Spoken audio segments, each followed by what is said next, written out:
Joining us now, Ronna McDaniel, RNC Chairwoman. Good to see you, Ronna. I want to start with what you're saying about the administration and their handling of this crisis, basically that it's a failure on all fronts, that the president dropped the ball here. And yet you hear him talking in that ABC interview, essentially saying that, you know, this chaos, it was inevitable, and this is the status quo. Do you think, Ronna, that the American people are going to buy that? Because I don't. Yeah, I agree with you, Jackie. I mean, the American people are appalled. They are in shock over the failures of this administration. First, on the execution of the withdrawal. That was solely in the hands of Biden and his administration. They failed. It was chaos. Now American lives and American citizens in Afghanistan are depending on the Taliban to determine if they can get exit back to the United States of America. But beyond that, every time he speaks, it gets worse, because he's not owning any of the problems that are so blatant before our eyes.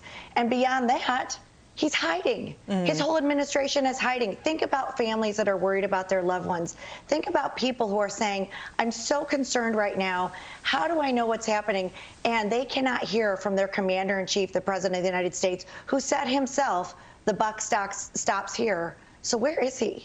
Well, I mean, he spent his campaign hiding in the basement, if you recall, and it was a strategy that worked well for him. So I'm not surprised to see this, especially today, as he's been behind closed doors and there was no press briefing from the White House to answer really pressing questions. And some of this is, you know, him just standing by his decision and hoping, I think, that it will play out in a more reasonable way. But it seems to be worsening with time, which I think is the problem here. And then he insisted that he was handed this crisis from President Trump, which is pretty amazing, because the president was on our air saying, if I was to do this, I would have done it a completely different way, and I would have not let them, you know, usurp our resources and take our, you know, basically take everything that we've put there in the region. I would have gotten people out first. I would have gotten the troops out next. And also, people knew that you can't mess with President Trump either. If he told you, let them out without, you know, without harming anybody, and you didn't, he would take action. But this is a president that, you know, he lets people walk all over him. Yeah, what we're seeing today would never have happened under President Trump, just flat out. They may, President Trump may have agreed to a withdrawal, but the execution of how this has happened is solely on Biden's lap. And he owns this. And the fact that they didn't get the civilians out before they got the military out, the fact that they let Bagram fall, the fact that we have our weapons there now in the hands of the Taliban is just shameful.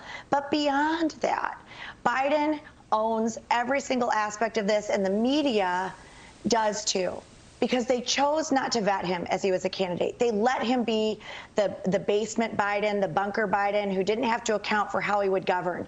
And now he's doing the same thing as president, and the American people are saying, wow, we would have liked to have known that this is what we were getting before we elected this guy. So he's an MIA candidate. Now he's an MIA president. When he does speak, I really worry. You see him reading the teleprompter. The words can barely come out of his mouth.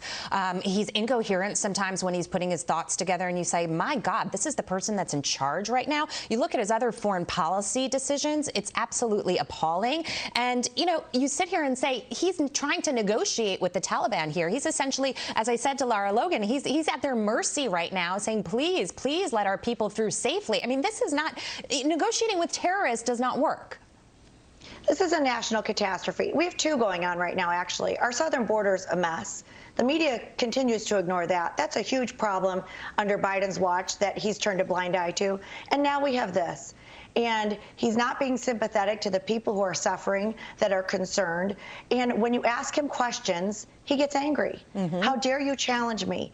And there's no remorse and absolutely no looking back and saying we could have done things better, which everyone watching, I don't care who you are, Democrat, Republican, we all know this should have, could have been done better, and Biden failed the people in Afghanistan, the men and women who served our country for 20 years and kept our country safe. They did a great job. They deserve our thanks. And their leader, their commander-in-chief, just failed them. And I'll just add to that, Ronna, that he loves to add that he's inherited every crisis, every difficult decision that's come on his plate. He says, I inherited it from somebody else. It was their fault. It's never his fault. No accountability from this administration. Good to see you tonight. Well, you know what he did inherit? Yeah. He inherited a vaccine from Donald Trump, which he never gives credit for. So he threw away all the good policies Trump put in place, but he inherited a vaccine. And if he would have kept kept a lot of the Trump policies, we'd be in a lot better place in this country right now than we are 7 months into Biden's administration. Ronna McDaniel, great to see you tonight. Thank you.